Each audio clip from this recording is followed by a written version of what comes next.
Okay, so we were on the point that minus agreement is a void ab initio. We were discussing the position of the minus agreement. Up to the point we discussed that an agreement by or with minor is considered as a void ab initio. We have discussed the case of Mohini Bibi versus Dharmodash Ghosh. Then we have gone through the point that minor can be a promissory or beneficiary, even though he can't be a promisor or a liable. Then we have discussed that minor cannot ratify the contract which he has made when he was a minor, even though after attaining the majority also. Then we have discussed that minor cannot be asked to restore or compensate what benefit he has earned when he was a minor. And the point we were discussing is the minor can always plead minority. Okay, and I have told you that minor, even when fraudulently stated his age to be a major and induce the other party to enter into a contract, even in that case, law protect the minor and not the major. Okay, so that much strong protection has been given by the law to the minor. Even if the minor has, by misrepresenting his age, induced the other party to contract with him, he cannot be sued either in a contract or in a tort for a fraud. Because if the injured party were allowed to sue for the fraud, it would be giving him indirect means of enforcing the void agreement. त्याला reason दिलं की जर तुम्हाला मायनरचं contract फ्रॉडलंटली झालंय म्हणून कोर्टात enforce करायची परवानगी दिली तर एक प्रकारे वॉइड एग्रीमेंट एन्फोर्स केल्यासारखं होईल आणि वॉइड एग्रीमेंट कोर्टात एन्फोर्सेबल नाही आहे. त्यामुळे तुम्ही काळजी घ्या जेव्हा तुम्ही मायनरशी डील करता. जरी त्यानं तुमच्याला एक सांगितलं की तो 18 कम्प्लीट आहे तरी तो मी मेक शुअर करा की तो 18 कम्प्लीट आहे किंवा नाहीये तिथं. कारण even though falsely he is representing his age and inducing you to enter into a contract, still law protect the minor and not you.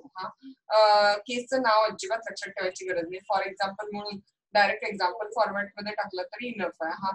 S a minor fraudulently represented himself to be a full age. आणि त्याने याला induce केलं पैसे द्यायला and induce the addict to lend him dollar किती 400 आणि पैसे नंतर त्याला डिनाय करतो. He refused to pay and else sued him for the money. The contract was void. का कारण सांगा, S was not liable to repay that particular amount. ती amount repay करायला S काय नव्हता सांगा तर तिथे liable नव्हता. Now there can be no specific performance of agreement entered into by a minor. बघा आपल्याला पुढे जाऊन एक चॅप्टर आहे remedies for the breach of contract. त्या remedies for the breach of contract मधली एक खूप महत्वाची रेमेडी म्हणजे काय माहिती आहे, specific performance of contract. Actually तुम्हाला पुढे जाऊन सांगेनच मी. लॉतली सगळ्यात मोठी उद्या तुम्ही प्रॅक्टिस कराल त्यावेळेला सुद्धा स्पेसिफिक परफॉर्मन्स ऑफ कॉन्ट्रॅक्ट म्हणजे सिव्हिल लॉ मधली तशी सगळ्यात मोठी रेमेडी असते. सिव्हिल लॉ मधली कुठली, स्पेसिफिक परफॉर्मन्स ऑफ कॉन्ट्रॅक्ट. आता स्पेसिफिक परफॉर्मन्स ऑफ कॉन्ट्रॅक्ट म्हणजे काय, समजा तुम्ही मला एक घर विकायला अग्री केलेला, काय you agree to sell me a particular house आणि afterward you refuse to sell that house and you are saying that okay I am ready to give you the damages.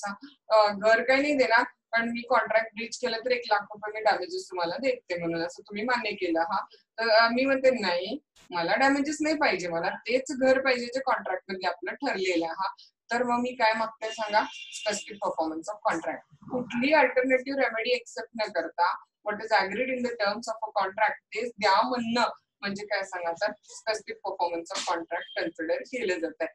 तर मायनरला इथं यार आपण डॅमेजेस नाही मागू शकत, तर ही तर सगळ्यात मोठी रेमेडी आहे ना. त्यामुळे minor is not liable for specific performance of contract. You can't ask any remedy from the minor. Similarly, you can't ask for the remedy of specific performance of contract from the minor.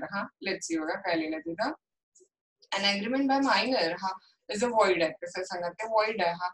The court cannot direct the specific performance. But a contract entered on behalf of minor, here तुमचं निलेश उत्तर थोडंसं but a contract entered on behalf of minor by his parent or guardian can be specifically enforced. पण त्यासाठी काय पाहिजे सांगा, ते contract त्या पॅरेंटनी मायनरच्या बेनिफिट साठी केलेलं असायला पाहिजे, तशी कोर्टाची परवानगी लागते. However, for this contract must be within the scope, जेवढा त्यांना अधिकार आहे तेवढ्या लिमिटेशन मध्येच त्यांनी तो कॉन्ट्रॅक्ट केलेला आहे, of the authority of a parent और guardian and it must be for the benefit of minor. आणि कॉन्ट्रॅक्ट कोणाच्या बेनिफिट साठी होतं सांगा तर मायनरच्या बेनिफिट साठी ते केलेलं असेल आणि विदिन लिमिटेशन ऑफ दर ऑथॉरिटी असेल तरच ते कोर्टात एन्फोर्सेबल आहे, अन्यथा ते कोर्टात एन्फोर्सेबल नाहीये. आता आणखीन एक महत्वाचा पुढचा क्वेश्चन काय येतो बघा, की काय मायनर पार्टनर असू शकतो पार्टनरशिप फर्म मध्ये. हा next question which come in a mind that weather minor can be a partner in a partnership firm. आता बघा पार्टनरशिप फर्मचा नियम कसा असतो माहिती तुम्हाला. पार्टनरशिप हल्ली दोन प्रकारच्या आहेत. काय एक आहे नॉर्मल पार्टनरशिप जी आपली आपल्याला आहे नेक्स्ट सेमेस्टरला इंडियन पार्टनरशिप ऍक्ट 1932 खालची आणि आजकाल रिसेंटली 2008 नंतर LLP नावाचे कन्सेप्ट आलेले आहे लिमिटेड लायबिलिटी पार्टनरशिप ऐकलं असेल तर तुम्ही. हा तर त्यातली ही जी नॉर्मल पार्टनरशिप आहे त्याच्याबद्दल आपण डिस्कस करतो इथं. हा तर ती जी नॉर्मल पार्टनरशिप आहे ना त्याच्यामध्ये पार्टनरशिप लायबिलिटी कशी असते माहिती आहे अनलिमिटेड असते. म्हणजे ना से फॉर एक्झाम्पल 3 पार्टनर आहेत A B आणि C. हा आणि या तिघांची मिळून एक पार्टनरशिप फर्म आहे. हा तर या तिघांच्या मिळून पार्टनरशिप फर्म मध्ये की नाही त्या तिघांनी 1-1 लाख रुपये काय केलेले तर रावलेले. हा त्याचा बिझनेस थोडासा पुढे गेल्यानंतर अनफॉर्च्युनेटली खूप मोठा लॉस झाला असं झालं आणि त्या फर्म वरतीच आता जवळजवळ 7-8 लाखाचं कर्ज 8 लाखाचं कर्ज झालंय. हा आणि फर्मची प्रॉपर्टी आहे फक्त 3 लाख रुपये. मग आता ह्या सिच्युएशन मध्ये ह्या तिघांची लायबिलिटी कशी असते ना ते नॉर्मल पार्टनरशिप फर्म मध्ये अनलिमिटेड लायबिलिटी असते. हा मग अनलिमिटेड लायबिलिटी म्हणजे काय आता फर्मचं प्रॉपर्टी विकली 3 लाख रुपयाची तरी अजून किती रुपयाचं लोन बाकी आहे सांगा 5 लाख रुपयाचं लोन बाकी आहे. हा तर हे तिघांची पर्सनल प्रॉपर्टी सुद्धा फर्मचं लोन पे करायला काय म्हणतात तर लायबल होत आहे. म्हणजे ह्यांनी इन्व्हेस्ट किती केले फक्त लाख रुपये पण लायबिलिटी त्यांची त्यात आणखीन आपण थोडं वाईटाकडे जाऊया. बी आणि सी गेले पळून इथं सापडलाय फक्त A तर हा एकटा A सुद्धा त्या राहिलेल्या 5 लाख रुपयाला लायबल धरला जाऊ शकतोय. To that extent unlimited liabilities thereof the partner in a partnership firm. हा पण आता बघा ह्या तिघांपैकी एकटा मायनर आहे. तर पहिली गोष्ट तर लक्षात घ्या की minor cannot be a full fleshed partner. Minor हा फुल फ्लेश्ड पार्टनर असू शकत नाही. हा पण minor can be admitted to the benefits of partnership. या ABC बरोबर D नावाच्या त्या मायनरनं पण त्या फर्म मध्ये 1 लाख रुपये लावलेले. हा तर त्याला काय म्हणायचं सांगा D is not a partner. D minor is not a partner. Is only admitted to the benefits of firm. त्याला फक्त फर्मच्या काय केलेलं सांगा तर बेनिफिट्सला ऍडमिट केलेलं आहे. हा आणि उद्या जेव्हा ही फर्म चुकून डुबली तर ह्या D मायनर ची लायबिलिटी किती सांगा फक्त त्याची जेवढी इन्व्हेस्टमेंट आहे तेवढी. भले ही फर्म 25 लाखाला डुबू दे पण ह्या D ची लायबिलिटी किती रुपयाची सांगा ओनली 1 लाख रुपीज. हा तर मायनर कॅन नॉट बी हा entered into a partnership firm as a full-fledged partner. He can only be admitted to the benefits of partnership. हा त्यामुळे फक्त लायबिलिटी त्याची लाख रुपयाची आणि त्याच्या बदल्यात त्याला काय सांगा तर फर्मचे जे काय बेनिफिट्स होते त्या बेनिफिट्सला मात्र त्याला एंटर्ड करून दिलेलं आहे तिथं. हा सो बघा as a minor is a disqualified from making a contract he cannot become a partner. So minor partner होऊ शकतो का तर आन्सर इज अ नो. हा इट इज बिकॉज पार्टनरशिप हे कॉन्ट्रॅक्टच आहे ना आणि minor cannot make a contract. हा but according to Indian partnership act नुसार मायनर फक्त काय करू शकतो सांगा benefits of already existing partnership firm मध्ये ऍडमिट केला जाऊ शकतो. हा even in that case liability like other partner is not unlimited. हा त्याची लायबिलिटी फक्त किती सांगा limited two is interest in the firm. Firm मध्ये त्याची जेवढी इन्व्हेस्टमेंट तेवढीच त्याची काय सांगा तर लायबिलिटी त्यापेक्षा जास्त त्याची लायबिलिटी नाही आहे. हा okay so minor cannot be admitted to the minor cannot be a full-fledged partner but minor can be admitted to the benefits of partnership. Is another important point we have discussed. Now did you know the meaning of word insolvent? Insolvent कोण असतो ऐकला शब्द insolvent?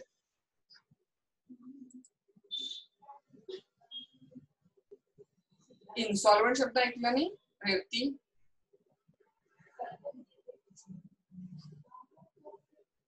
विश्वा हो ma'am ऐकलंय. काय आहे इन्सॉल्वंट? म्हणजे बुडीत जाणे. बुडीत जाणे.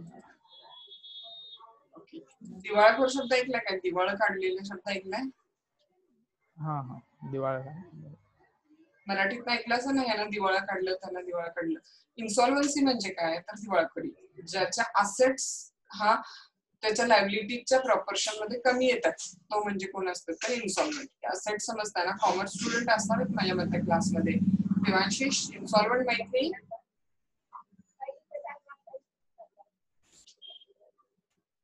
मला बाकी माहित नाही कुठल्या कुठल्या फ्रॅटर्निटीच्या आहेत. देवांशिष मला माहित आहे म्हणून मी डायरेक्ट त्यांचं नाव घेतलेलं. इन्सॉल्वंट म्हणजे ज्याच्या असेट्स कमी आहेत आणि ज्याच्या लायबिलिटी जास्त आहेत तो म्हणजे कोण आहे सांगा, तर इन्सॉल्वंट आहे. मग आता मला मायनर लायबल आहे काय सांगा, लायबलच नाही ना तो, मग लायबिलिटीज जास्त असण्याचा प्रश्नच येत नाही ना. हु is इन्सॉल्वंट, whose assets are lesser in comparison to the liabilities is considered as a insolvent, who become unable to pay his debt. त्याला आपण काय कन्सिडर करतो सांगा, तर इन्सॉल्वंट असं कन्सिडर करतो आपण. तर मग जिथं हा मायनर लायबलच नाहीये ना, 1 रुपयाच्या सुद्धा लायबिलिटीला तो लायबल नाहीये, तर मग मायनर इन्सॉल्वंट व्हायचा प्रश्नच येत नाही. त्यामुळे no liability, so therefore minor cannot be declared as a insolvent. Minor कधी इन्सॉल्वंट डिक्लेअर होऊच शकत नाही हा, कारण तो लायबलच नाहीये. This is because the minor is incapable of contracting with the debt. Minor कर्जच नाही घेऊ शकत, तर मग इन्सॉल्वंट व्हायचा प्रश्नच येत नाही. This simply means that as a minor is incapable of contracting the debt, he cannot be adjusted insolvent. त्यामुळे तो कोर्टाकडून कधी इन्सॉल्वंट म्हणून डिक्लेअर होऊ शकत नाही हा. पण एक खूप महत्वाचा मुद्दा आपल्याला इथं आता येतोय काय हा, की मायनर जरी लायबल नाही हा, पण मायनरनं स्कूल बॅग दिली तर त्या स्कूल बॅगच्या पैशाला मायनर लायबल आहे. मायनरनं स्कूलमध्ये जायला बायसिकल घेतले तर त्या बायसिकलचं पेमेंट करायला मायनर लायबल आहे हा. मायनरनं ट्युशन्स घेतला, कोचिंग घेतलं तर त्याचं पेमेंट करायला मायनर लायबल आहे. तेव्हा मायनरला जे लाईफच्या नेसेसरीज सप्लाय केलेले आहेत की नाही, नेसेसरीज हा नेसेसिटीज नाही, कारण माणसाच्या नेसेसिटीज अनंत असतात, त्याला काही लिमिटेशन नसतं. माझ्याकडे सायकल आली की मला 2 व्हीलर पाहिजे असतात, 2 व्हीलर आली की 4 व्हीलर पाहिजे असतात, मारुतीची 4 व्हीलर आली की मला मर्सिडीजची इच्छा असतात. त्यामुळे necessities are unending of the life हा, बट नेसेसरीज म्हणजे जीवनावश्यक गरजा. ओके, त्यामुळे स्कूल, फूड, क्लोथिंग, शेल्टर हा, हे जे काही नेसेसरीज ऑफ लाईफ आहे ना, ते मायनरला सप्लाय केलं ना, तर त्याला मात्र मायनर लायबल असतो. पण तिथे सुद्धा लक्षात घ्या, minor is not personally liable. म्हणजे नेसेसरीजचं पेमेंट केलं नाही म्हणून कुठल्या मायनरला जेलमध्ये नाही टाकतायत हा, फक्त त्याची प्रॉपर्टीतून ते पैसे वसूल तेवढे करता येतात तुला हा. सो व्हेरी सिम्पल, की minor is liable to the necessary supply to him, and minor personally not liable for necessaries, but minor's property is liable for the necessary supply to him. That's it हा. See बघा, minor is a capable हा liable to pay out of his property, कशासाठी pay out of his property necessary supplied to him or to anyone he is legally bound to support the claim arising not from contract. हे contractual नाही आहे, quasi contractual आहे, कारण minor contract नाही करू शकत ना. But what is called as a quasi contractual liability आहे ही. अगेन मायनर पर्सनली लायबल नाही, फक्त त्याची प्रॉपर्टी लायबल आहे. It is only the property of the minor liable for the meeting of the liability arising out of the contract. Here we come, he is not personally liable, फक्त property liable आहे, तो personally liable नाही आहे हा. The law has provided this exception intentionally. कारण imagine करा का असं नसतं ना, तर मायनरला पेन्सिल काढून द्यायला पण लोक घाबरले असते, कारण पैसे तर वसूल करू शकत नाही. मग समजा एखाद्याचं शॉपच सगळं असं आहे की तिथे छोट्या मुलांच्या वस्तू मिळतात, तर काय होईल बघा, प्रॉब्लेमच येईल ना. मायनरला कुणी एक वस्तू द्यायला तयार होणार नाही हा, because if it is not so, it would be impossible to the minor even to leave. त्याला जगणंच शक्य झालं नसतं तिथं हा. ह्याला एक केस आहे, नॅश वर्सेस इनमॅन म्हणून केस आहे. काय झालेलं बघा, आय अ मायनर म्हणजे तो इनमॅन जो आहे हा, bought 11 fancy waistcoat from the end. आता ना फॉरेन कंट्रीज मध्ये कोट हे नेसेसिटीज ऑफ लाईफ आहे, नेसेसरीज ऑफ लाईफ आहे, कारण थंडी इतकी असते की त्यांना ते कोट वेअर करायला लागतात हा. पण let me know, 11 fancy coat हा हे नेसेसरी असू शकते काय? आज एक उद्या एक. समजा आपण फार फार तर म्हणू की 2 कोट घेतले तर ते नेसेसरी ऑफ लाईफ होऊ शकतील हा. पण 11 फॅन्सी कोट खरेदी केलेले तर कोर्टाने हे केले की that can't be considered as the necessaries हा. He was of that time adequately provided with the clothes, आणि त्यात त्याच्याकडे भरपूर कपडे होते हा. The waistcoat were not necessaries and I was not liable to pay for them. त्यामुळे minor was held to be not liable as the court was considered to be not the necessaries of the life. Then बघा, minor can be agent. मला माझ्यामध्ये बऱ्यापैकी परवा सगळी होता त्याला सांगितलेलं बघा की एजंट आणि प्रिन्सिपल मध्ये जरी चूक एजंटनं केली तरी लायबिलिटी कुणाची असते सांगा, तर प्रिन्सिपलची असते. कारण तुम्हाला एक मुद्दा पण सांगितलेला लक्षात असेल तर, let the principal be liable, let the superior be liable. मग एजंट आणि प्रिन्सिपल, मास्टर आणि सर्वंट हा, त्यांच्यामध्ये कोण मोठं असतं सांगा, मास्टर, प्रिन्सिपल. त्यामुळे लायबिलिटी पण कोणाची असते, प्रिन्सिपलचे. त्यामुळे लॉ म्हणते की मायनर जर एजंट असेल काय प्रॉब्लेम नाही, कारण असंही लायबिलिटी कोणावर आहे, प्रिन्सिपल वरती आहे. त्यामुळे मायनर हा एजंट मात्र असू शकतो हा. बघा agent is merely a connecting link असतं ना प्रिन्सिपल अँड थर्ड पार्टी मधला. त्यामुळे as soon as principal and third party bought together agent बाहेर जातो पिक्चर मधनं, तर minor binds the principal by his act without incurring any personal liability. हा मायनरवर असेही लायबिलिटी कमीच असते हा, आणि एजंटवरही असेही लायबिलिटी कमी असते, कारण एजंटने जरी चूक केली तरी थर्ड पार्टी कुणाला लायबल धरू शकते, तर प्रिन्सिपलला लायबल धरू शकते. ओके, सो मायनर काय असू शकतो सांगा, तर एजंट असू शकतो. कारण असे नॉर्मल एजन्सी रूल मध्ये पण एजंटने चूक केली ते लायबल कोणाला धरतात, तर प्रिन्सिपलला लायबल धरत असतात तिथं. हा देन नेक्स्ट वन बघा, अगेन निलेश युअर डाऊट. हा तो इथं क्लिअर होतोय परत एकदा आणखी. मायनरचे पॅरेंट गार्डियन मायनरने केलेल्या कॉन्ट्रॅक्टसाठी लायबल असतील काय, तर as a general rule no. हा मायनर न केलेल्या कॉन्ट्रॅक्टसाठी मायनरचे पॅरेंट किंवा गार्डियन लायबल असणार नाहीत. हा पण जिथं मायनरचे पॅरेंट किंवा गार्डियन मायनरचं काय म्हणून काम करतात सांगा, तर ऍज अ एजंट म्हणून काम करतात, तर तिथं ती लायबिलिटी खर्चाची करायची मिळते. हा मायनस पॅरेंट और guardian are not liable. Minus parent or guardian are not liable for a contract entered into by him, even though the contract is for the benefit of the or necessaries to the minor. हा मायनरचे जे कोण आहेत सांगा, तर guardian parent आहेत ते मायनरच्या contract साठी liable असणार नाहीत. हा बट इथं बघा आला मुद्दा, हा जिथे तो मायनर त्या पॅरेंटचा गार्डियन म्हणून काम करतोय, म्हणजे ना फॉर एक्झाम्पल आता मी एक 15 वर्षाच्या मुलाला एक गृहीत करा की माझ्या भावाला त्याच्या 15 वर्षाच्या मुलीला पाठवून दिलेला, हा की जा एवढ्या दुकानात माल घेऊन ये, मला आता वेळ नाहीये, मी सांगितलेलं आहे त्यांना. हा म्हणजे ती मुलगी फक्त माझ्या भावाची काय म्हणून काम करायला लागली सांगा, तर एजंट म्हणून. मग त्यावेळेला त्या मुलीने जाऊन दुकानात माल आणला तर माझा भाऊ लायबल असणार काय, तर येस, बिंग हिज पॅरेंट हर पॅरेंट हा पेक्षा बिंग हर प्रिन्सिपल, कारण ती त्या क्षणाला माझ्या भावाची मुलगी म्हणून नाही तर माझ्या भावाची एजंट म्हणून तिथे गेलेली आहे. त्यामुळे जरी माल त्या मुलीने आणलाय तरी लायबिलिटी कोणाची असणार आहे, तर माझ्या भावाची, कारण त्या क्षणाला माय ब्रदर इज द पॅरेंट और a guardian of that particular minor. हा त्यामुळे as a general rule minor न केलेल्या कॉन्ट्रॅक्टला त्याचं गार्डियन लायबल असत नाही.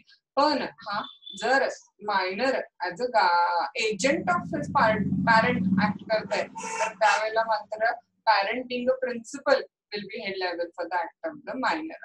But if the minor is acting as an agent for the parent, guardian, the parent or guardian shall be liable under the contract of agency. खाली ते काय होतील तर liable होतील तिथं. Okay. And last point for the position of a minor, हा minor is a liable in the tort, हा but not arising out of the contract. आपल्याला एक स्पेशल 100 मार्कचा सब्जेक्ट आहे टॉर्ट म्हणून, लॉ ऑफ टॉर्ट्स. हा तर टॉर्ट काय सांगा, तर एक सिव्हिल रॉंग आहे ज्याच्यासाठी रेमेडी अनलिक्विडेटेड डॅमेजेसच्या फॉर्म मध्ये असते. हा कॉन्ट्रॅक्ट पण सिव्हिल रॉंग आहे, पण there is a lot difference between tort and a contract. हा कारण टॉर्ट काय सांगा, तर अनलिक्विडेटेड डॅमेजेस साठी आपण टॉर्टला काय करतो, तर सूट फाईल करतो. Tort is a type of a civil wrong. आता तुम्ही म्हणाल हे काय अनलिक्विडेटेड डॅमेजेस, लिक्विडेटेड डॅमेजेस. हा सपोज से फॉर एक्झाम्पल मी रेवतीकडून एक 100 kg राईस घ्यायचा कॉन्ट्रॅक्ट केला. काय कॉन्ट्रॅक्ट केलं त्यावेळेला तर राईसची किंमत होती 70 रुपीज. हा रेवतीनं कॉन्ट्रॅक्ट ब्रीच केला त्या दिवशी त्या राईसची किंमत झाली 90 रुपीज पर केजी. हा स्ट्रेट फॉरवर्ड आम्ही डॅमेजेस मोजू शकतो ना. कॉन्ट्रॅक्ट प्राइस किती होती 70, ब्रीच प्राइस किती आहे 90, so what is the damage per KG 20 rupees. हा सो 100 kg आहे म्हणजे 2000 रुपीज मला काय व्हायला लागले सांगा, तिथं नुकसान व्हायला लागलं. So we can easily count it. तर टॉर्ट मध्ये डॅमेजेस हे काउंटेबल नसतात, पण कॉन्ट्रॅक्ट मध्ये डॅमेजेस काउंटेबल असतात. मग काउंटेबल म्हणजे लिक्विडेटेड आहे आणि नॉन काउंटेबल म्हणजे कशात सांगा, तर अनलिक्विडेटेड डॅमेजेस आहेत. टॉर्ट मध्ये डॅमेजेस कशात सांगा, अनलिक्विडेटेड आहे. आता टॉर्टचं एक एक्झाम्पल देते.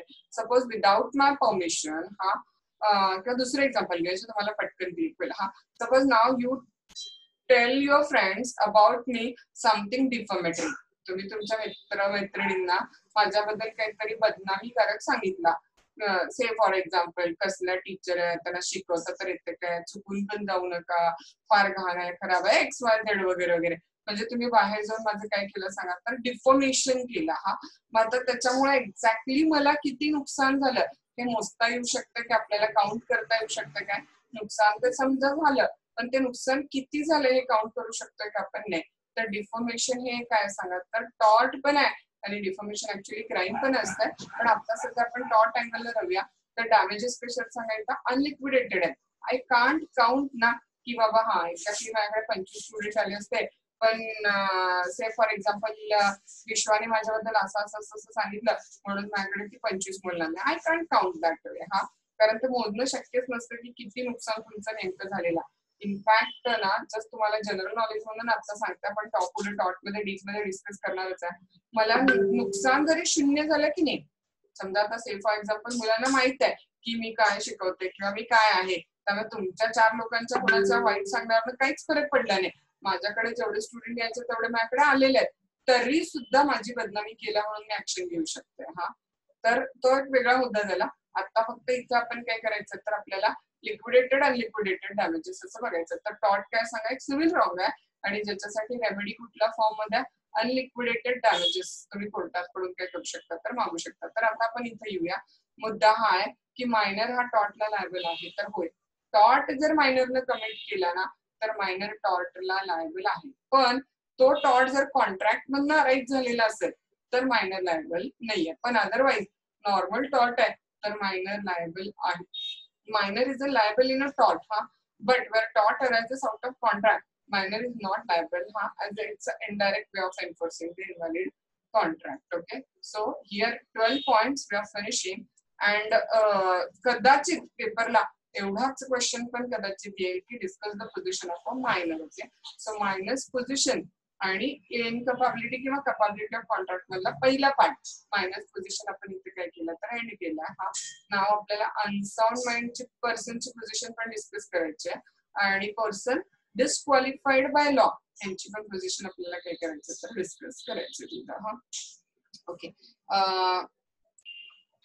Okay, now second point we are going to start, that is position of करायचं बघायचं आपल्याला. अनसाउंड माइंडची पोझिशन काय करायचं तर बघायचं. हा, मग आता हा अनसाउंड माइंडच्या बाबतीत लॉ ना थोडासा क्रायटेरिया दिलेला आहे. काय, हा डॉक्टरच्या भाषेतला अनसाउंड माइंड हा आणि कायद्याच्या भाषेतला अनसाउंड माइंड मध्ये खूप ड्रास्टिक फरक आहे आपल्याकडे. हा, आपल्याकडे काय कन्सिडर केलं जातं की जेव्हा कॉन्ट्रॅक्ट, एक व्यवस्थित लक्ष ठेवा, काय जेव्हा आपण कॉन्ट्रॅक्ट केला हा एक्झॅक्टली तेव्हा हा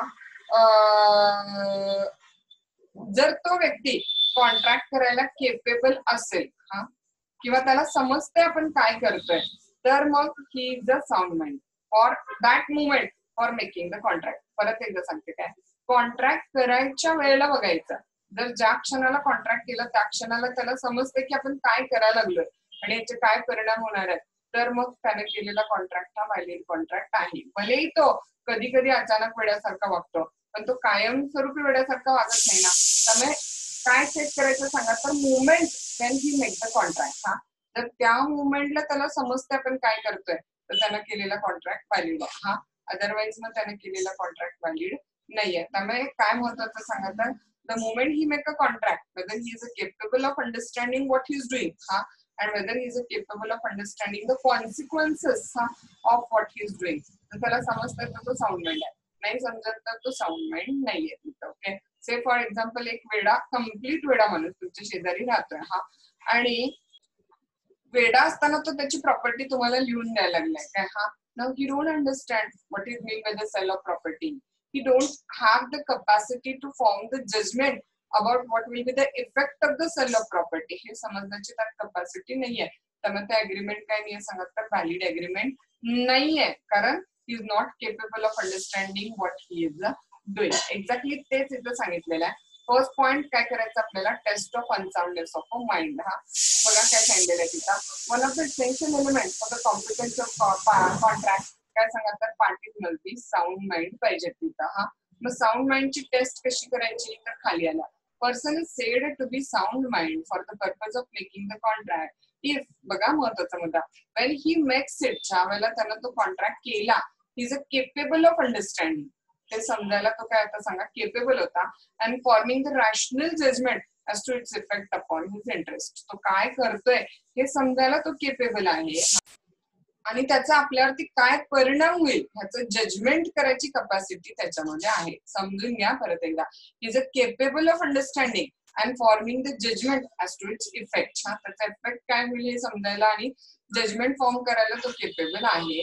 आता मी जे तुम्हाला सांगितलेलं, काही माणसं युजली अनसाउंड माइंड असतात, बऱ्यापैकी वेळीच असतात, पण कधी कधी शाण्यासारखं वागतात. हा, मग लॉ काय म्हणते, जेव्हा ते शाण्यासारखी वागतात तेव्हा ते कॉन्ट्रॅक्ट करू शकतात. हा, आणि बघा काही माणसं नॉर्मली शहाणी असतात आणि कधी कधी वेड्यासारखी वागतात, तर जेव्हा ती वेड्यासारखी वागतात तेव्हा ती कॉन्ट्रॅक्ट करू शकत नाही. थोडस हे आहे, काय म्हणायचं, ट्रिकी आहे पण सोपं आहे.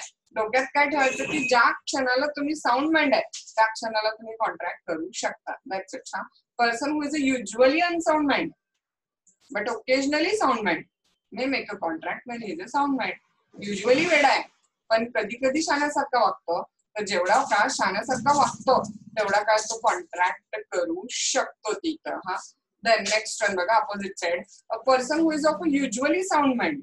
काही लोक काय असतात सांगा, नॉर्मली शहाणी असतात पण अचानकच वेड्यासारखं वागायला लागतात. हा, तर त्याला काय म्हणायचं आहे, ओकेजनली अनसाउंड माइंड. हा, may not make a contract when he is unsound mind. जेवढा काय तो अनसाउंड माइंड आहे तेवढा काय तो कॉन्ट्रॅक्ट करू शकत नाही तिथं. फॉर एक्झाम्पल बघा काय लिहिलंय, हा, a patient in the lunatic asylum. Lunatic asylum समजता वेड्याचं हॉस्पिटल. हा, ज्याला ना शानपणाचे आणि वेड्याचे झटके येत असतात. हा, हु इज ॲट अ इंटरवल झटके of the sound mind may make a contract during the interval. जेवढा काय तो शाण्यासारखा वागतोय, साऊंड माइंड आहे, तेवढा काय तो कॉन्ट्रॅक्ट करू शकतो. हा, सो इन शॉर्ट, व्यक्तीचा साऊंडनेस ऑफ माइंड काय होतं सांगा, तर दोन गोष्टीवर डिपेंड असते. हा, what are that two particular thing on which a man soundness of mind depend is that one.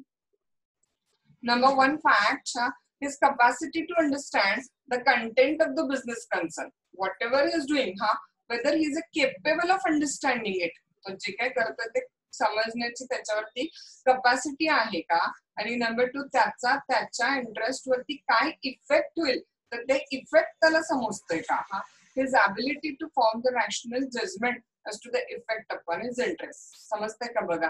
Number one, capacity to understand what he is doing. तो काय करतोय त्याचे कंटेंट समजण्याची कपॅसिटी. आणि नंबर टू, त्याच्यावरती त्याचा काय इफेक्ट होईल, rational judgement as to its effect. As already I have told you that many people are there who have a thoughtful decision of the law is going to do the proper judgment of the two things. Number one, his capacity to understand the content, and number two, his ability to form the rational judgment of its effect. Then next one, हेच परत खाली repeat घेतलेलं आहे, बाकी काही नाही. So effect of unsoundness mind लोकांचा कॉन्ट्रॅक्टचा effect काय होईल बघा. लुनाटिक तुम्हाला सांगितलेला, सॅनिटी आणि इन्सॅनिटीच्या इंटरवल मधून जो सफर करत असतो तो कोण आहे, तर लुनाटिक, म्हणजे ज्याला शांतपणाच्या आणि वेड्याच्या बऱ्यापैकी झटके येत असतात. हा, so lunatic is a person who is a mentally deranged due to some mental strain or other personal experience. He suffered from intermittent interval. ह्याला इंटरवल येतात झटके. हा, कशाचे, तर सॅनिटी आणि इन्सॅनिटीचे. तर तो तेवढा काळ कॉन्ट्रॅक्ट करू शकतो जेवढा काळ तो काय सांगा, तर साऊंड माइंड आहे. हा, then next one, idiot. This person goes into the category of थार वेडा, कम्प्लीट वेडा. तर हा पूर्णच वेडा असतो, त्याची मेंटल पॉवर कम्प्लीट लॉस्ट असते. So he can't make a contract at all. हा, idiot is a person completely lost. He does not exhibit the understanding of ordinary matter. Idiocy permanent आहे, lunacy थोडी periodical आहे. हा, so agreement of idiot like a minor is considered as a void. हा, then drunken किंवा intoxicated person बघा, drinks घेतलेली लोक जेवढा काय ड्रिंक घेतलेला आहे किंवा त्या ड्रिंकचा इफेक्ट आहे तेवढा काय ते काय करू शकत नाही, तर कॉन्ट्रॅक्ट करू शकत नाही, कारण तेवढा काय ते वेड्यासारखेच असतात. हा, drunken or intoxicated suffer from temporary incapacity to contract. That is when the time he make a drink or intoxicated is incapable of forming the judgment. ज्याला त्याने ड्रिंक घेतलेली आहे त्याला जजमेंट करायला ते काय सांगा, तर इनकेपेबल आहे.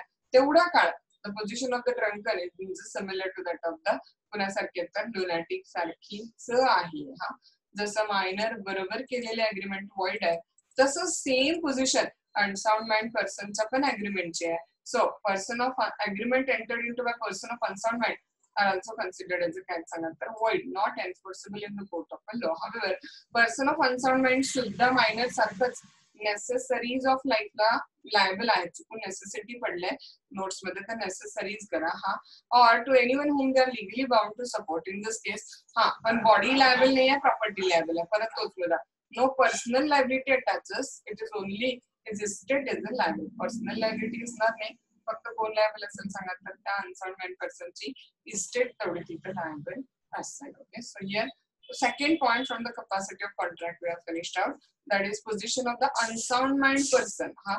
कॉन्ट्रॅक्ट मायनस कॉन्ट्रॅक्टची पोझिशन बघितली आपण, अनसाउंड माइंड पर्सनची कॉन्ट्रॅक्टची पोझिशन बघितली. आता पर्सन्स डिस्क्वालिफाईड बाय लॉ आहे, तर उद्या प्रोसीड करूया. इथपर्यंत लक्षात आलं काय सांगा, काय डाऊट असेल तर सांगा. एक 3 minutes are yet pending for the meeting. You can ask for the doubt if you have any within this 3 minutes.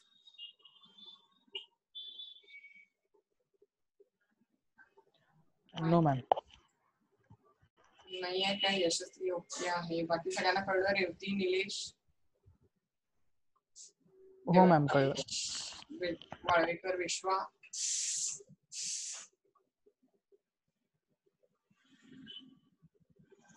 ठीक आहे, मग डिस्कनेक्ट करूया, उद्या कंटिन्यू करूया.